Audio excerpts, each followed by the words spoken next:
Sabti waarii booda sa'a 8 irraa jalqabee qophii simboo torban kanaa. Ijji masida kana laalte waan biraa laaluu ceemiti yookaan tuffattu akka ta'u akkasitti xiiqiidhaan uummanni sun jalqabe.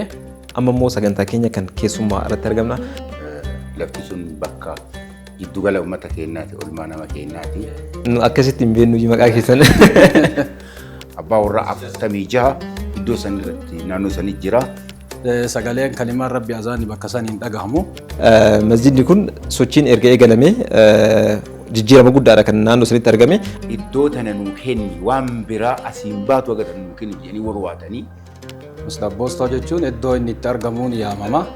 Maqaan isaa Masjidus Salaami.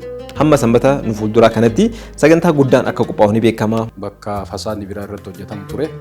Akka Oromiyaa oduu hin taane akka guutuu biyyaatitti waamichi godhamee jira. Akka addunyaatitti nama Rabbitti amane.